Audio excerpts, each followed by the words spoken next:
if you remember, correct, Lek, the fans account for 50% of the vote. Remember, once upon a time, we let the fans, Izzy, pick the starters. They used to be trustworthy. Yes, and we almost got Zaza Pachulia starting in the All-Star game. So thankfully, the league stepped in. We said, we're not doing that anymore. So now this is the ratio. 50% of the starter vote comes from the fans. 25% comes from the players, and 25% comes from selected media, 100 media voters, right? So Izzy and I, we're not players, last I checked, and I don't think we're voters either. So I guess we're going to have to just do this on our own because, gosh darn it, we want to, all right? So today we'll do West. Tomorrow we'll do East. Let's get started. Izzy, where are we going to start?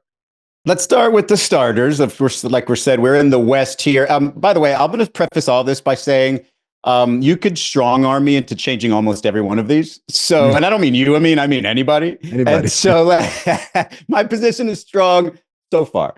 But let me give you my 5 starters. All right, my 2 guards. I think this is pretty easy. It's Shai Gilgeous-Alexander and it's Anthony Edwards. And then my forwards, my front court in the Western Conference, we got Nikola Jokic. I've got Victor Wembanyama, and I've got LeBron James. Wow. Okay. All right. So you are like one of these fans, I guess. Well, let's see what yours are, because I think where we are disputing, we can discuss. Yeah. Okay. So my starters in the backcourt are just like yours, SGA and Anthony Edwards. No complaint there. But then my front court gets a little wonky, I guess, compared to yours, because I've got Jokic, as do you, but I've got KD, and I've got LeBron's teammate, Anthony Davis, who's having an amazing year. And I don't think enough people talk about it. We're so fixated on LeBron's 40 and his son is playing with him. And JJ Redick is snarky with the press and all that. And not enough has been said that Anthony Davis is having a crazy monster year, that if this team had a better winning percentage, I would say an MVP caliber year. But I digress.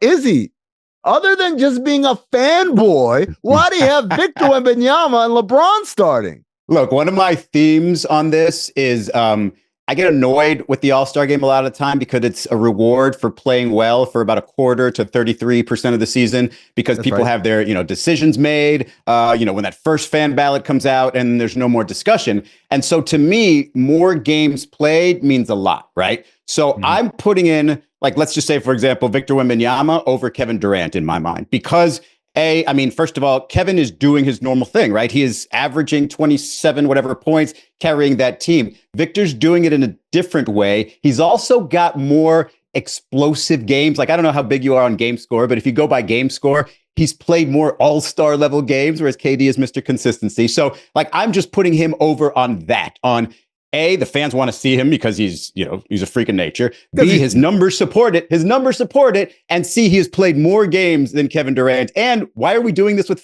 this, same format anyway? Because it's going to be 3 teams this time. That's true. This is all a waste of time. You're right.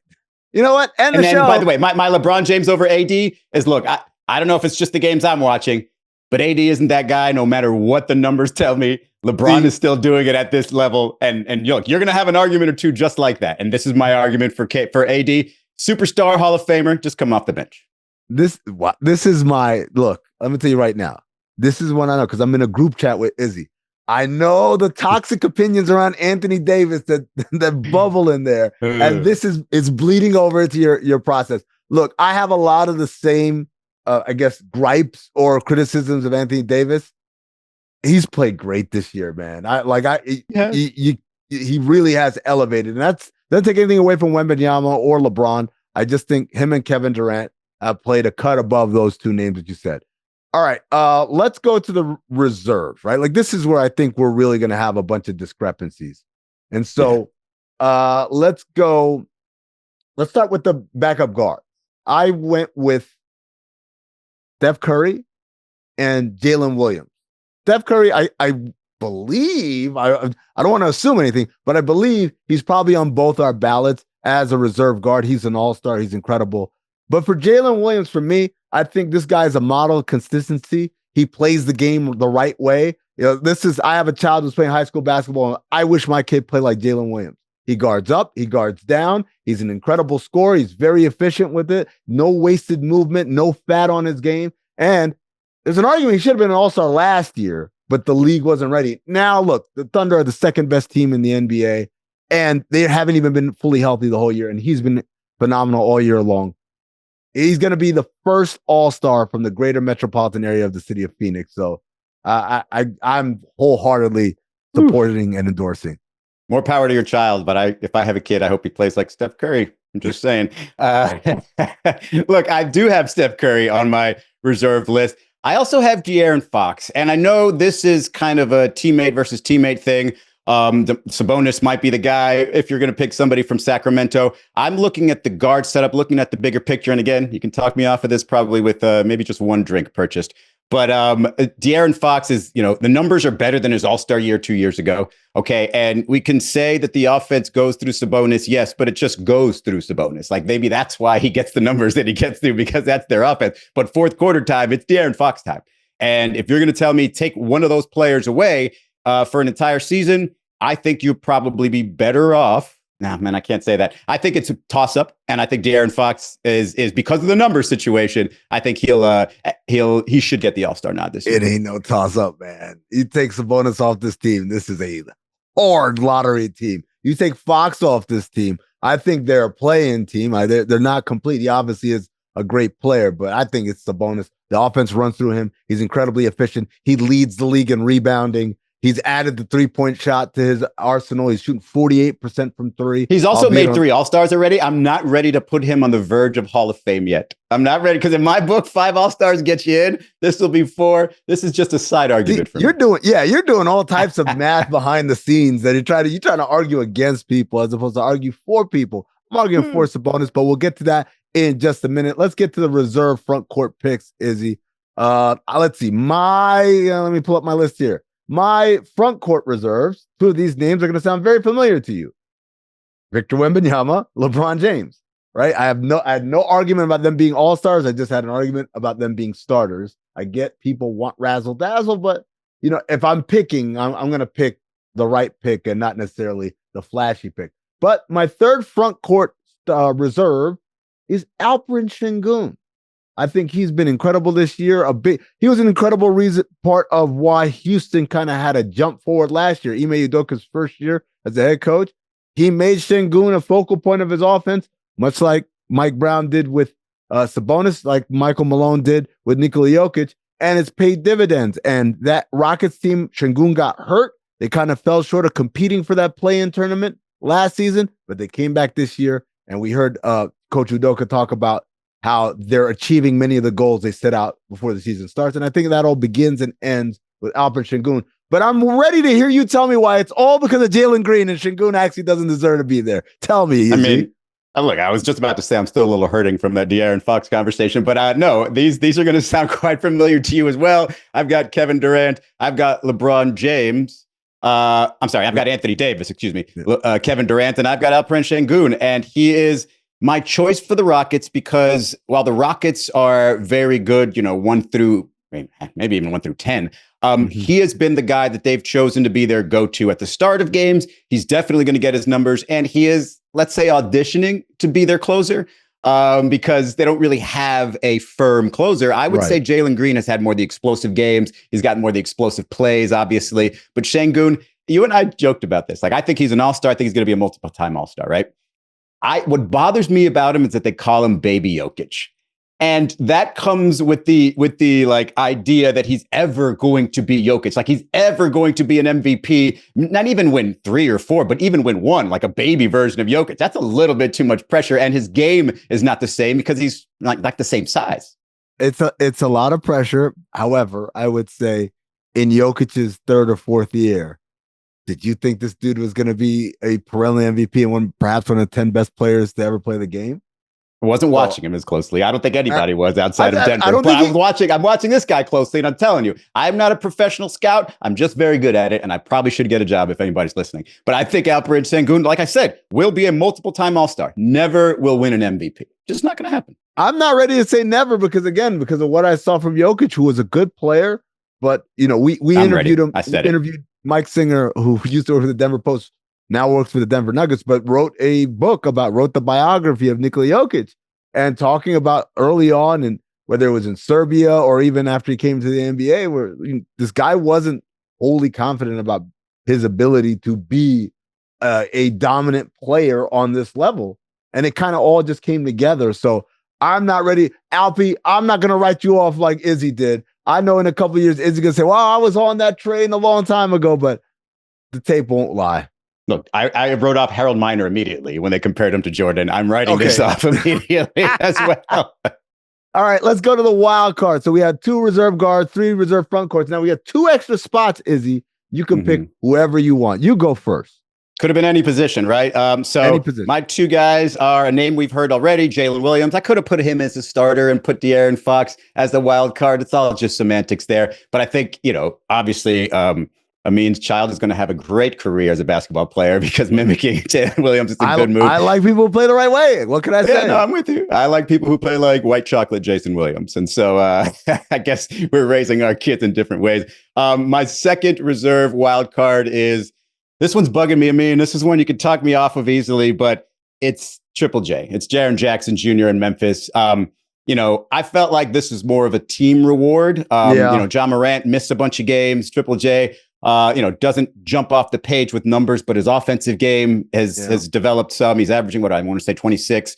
I think, that's a congratulations, Memphis Grizzlies. That's your best player so far this year in theory. So he gets on the team. You know what? Those are 2 great names. Obviously, I'm not happy with it. But yeah, I look, we're going to get to the snubs in a second. But for me, I had Devin Booker in there as my first wild card. And then my second wild card, Izzy, I cheated. All right. So I said Luka Doncic, but then I know Luka's hurt and he's not going to play in the All-Star game, or at least that's what the reporting is. He's not expected to be back by All-Star game. So I picked Luka because I knew it would give me another opportunity to pick someone else, and that someone else is Domantas Sabonis, for all the reasons I mentioned earlier when we talked about Fox. Can you explain Devin Booker for me? Because this is one of those cases where you kind of, before we started, we're talking about De'Aaron Fox and saying maybe he hasn't really lived up, hasn't really, hasn't been there for his team, and sort of like vagaries like that. And that's the way I kind of feel about Devin Booker. No, I think he has been there for his team, especially given like the revolving door of who's starting, who's not starting, who's available, who's not available. He's kind of been the one constant there. He's been tremendous scoring. He's the main playmaker on his team, despite them adding Tyus Jones and Monte Morris this offseason. It doesn't bug you that they get 2 All-Stars then in your scenario, or is it just kind of a Phoenix thing that you're happy with? I'll tell you how it bugs me. It bugs me, as you said, Jaren Jackson Jr. I was like, oh crap, I didn't even give a single All-Star to the 3-seeded Memphis Grizzlies, who also have dealt with injuries and availability issues and stuff. So this is the part where we get into the snubs, the outside looking ins, the oil eyes, as Stu Gatz likes to call them. Look, maybe you know what? You might have just talked me out of Devin Booker into Triple J simply because of team success. If the Suns were a little better, if the Grizzlies were a little worse, I would absolutely take Devin Booker over Triple J.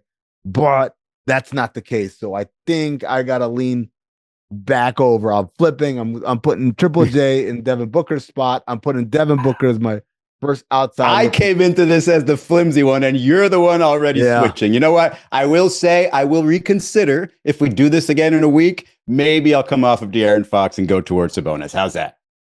Okay, I'll take it. I'll take that deal. Who else is on your snub list?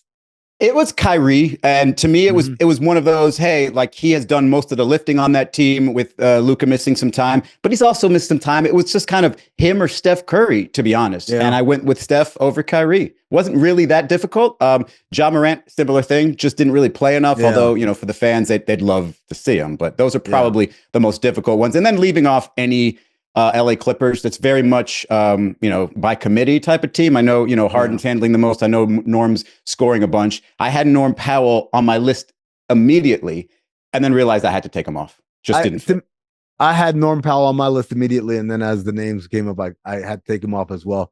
The earlier iteration was Norm Powell or Devin Booker. And I said, Norm Powell plays for a better team. He absolutely isn't having a better year than Devin Booker.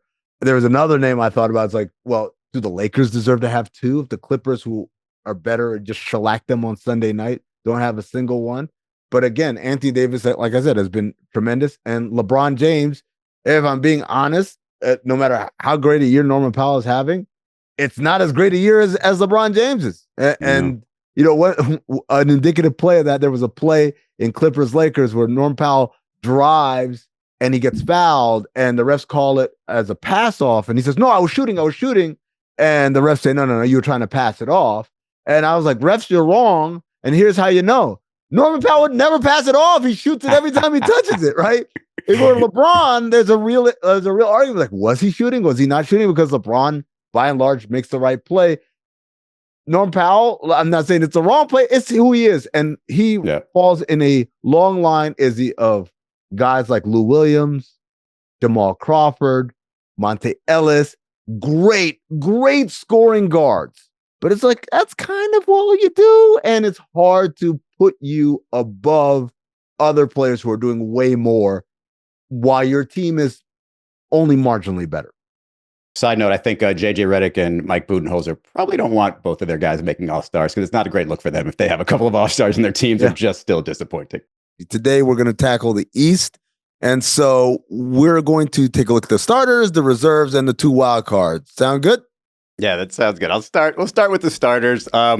And my 2 guard starters are, I mean, that's pretty easy. It's Jalen Brunson, Donovan Mitchell. I've got Giannis Antetokounmpo. I've got Jason Tatum. And then I've got Evan Mobley. You don't have Cat. I do not have Cat as a starter. And that to me is simply just the result of the Cleveland Cavaliers. Like there's a 6.5 or is it 8.5? There's an 8.5 game difference between the Cavs and the Knicks. And historically, those teams get rewarded. And I'm just going to say this one more time. I don't know why we're doing it this way because there are 3 starting teams of 5, not 2 starting teams of 5 this year amongst these all-stars. So Cat is going to be a starter anyway. I'm sorry. Yeah, I first of all, I think you're ascribing a level of kind of prestige to being a starter over a reserve all-star that nobody really cares about once the game is over, right? Like the start of the game, yes, and then by a week later, it's like he was an all-star, not he was an all-star starter. Right. The only time either an all-star or all-star MVP, no other references. Yeah, they don't even remember the injury replacements half the time, right? You're just an all-star. So I'm staggered. I think Karl Anthony Towns is having a phenomenal year. This is a guy that a lot of people question, like, oh, he's going to go back to play for Tibbs. Tibbs is demanding. Is he going to be able to handle it? And I think he's handled it. This is as good of a half season to start his Knick career as he could have possibly had. I can't imagine it being any better. He's shooting the ball great. He's helped this team tremendously, and his rebounding has been off the charts. I'm not even arguing with anything you just said. I'm just making the pick based on what you said first is nobody's going to remember who the starter was anyway. Yeah. So I'm going to reward that team that is just like still has single figures in the loss column. Boiled by my own logic. All right. Let's take a look at the reserves.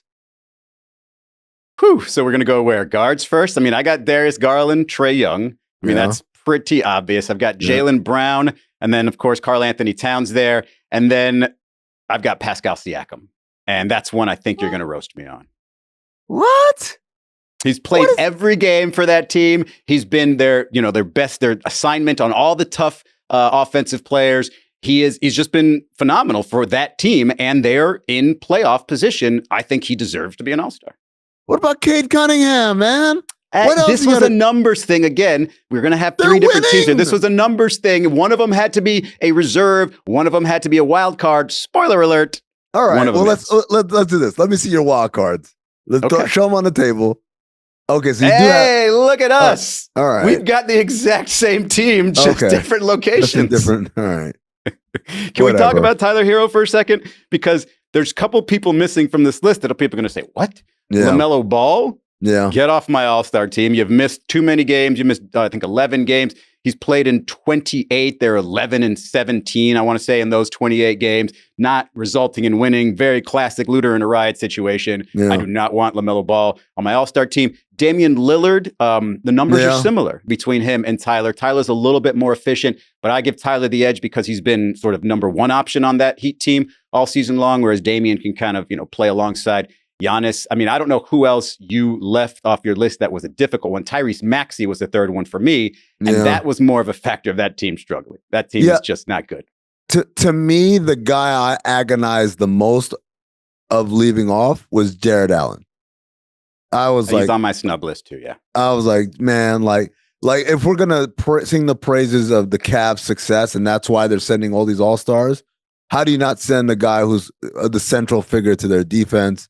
I picked Evan Mobley over him because I thought not only is he you say Jared Allen is the central figure in their defense, but Mobley's the most versatile.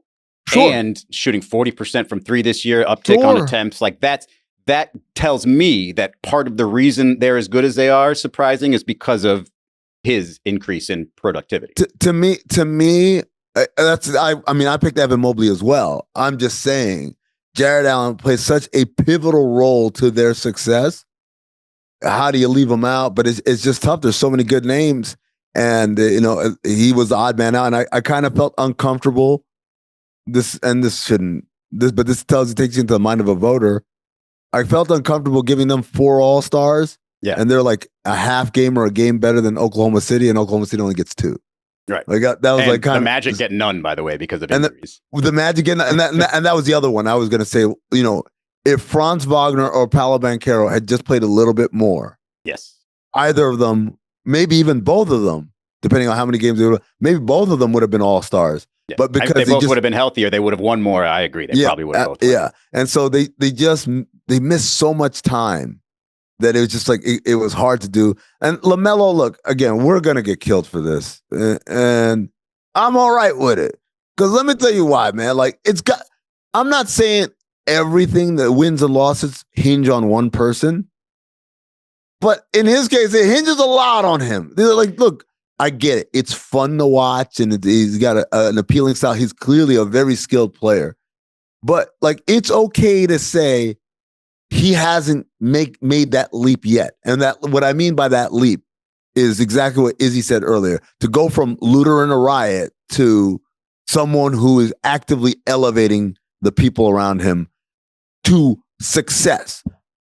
Man, not to go off on a tangent, but I was watching Lakers Wizards last night, and I'm watching. I didn't know that was a tangent you wanted to go off. I gotta disagree now. Do we have to? So this is a good one, because I was watching Lakers Wizards, and I thought to myself, as I'm watching this game, the Lakers are a better team than the Wizards. They have better talent than the Wizards. The Wizards aren't losing the game because of the talent discrepancy. They're losing the game because they keep making dumb mistakes, bad decisions, poor decisions that are leading to easy opportunities for the Lakers to take advantage of. And so many times in our league, bad teams aren't bad because they are deficient in talent. They're bad because they don't play the right way. Now, that's not to say they don't lose some games because, damn, the team is just better than us. But a lot of times it's just a compounding of people playing poor basketball. Charlotte is an example of that, because they got a bunch of names there where I'm like, I'd like to have him on a team. Cody Martin, I posted out on Threads about a month ago. I said, someone please emancipate Cody Martin, because this guy should be playing on a winning team somewhere, helping them win. But it's like, when you are it's just a bunch of people and everyone follows the lead of the best player. Hey, if he's not taking this seriously, why should I? And that's why I look at LaMelo Ball. I don't know if he is leading those guys and demanding the excellence that is required in a way that other young players like Anthony Edwards, like Victor Wembanyama, like, take your pick of a young player around the league. Tyler Hero, I guess, to some extent in Miami. Like, these guys are doing things in a way and adhering to winning basketball in a way that I don't see at this point LaMelo Ball doing.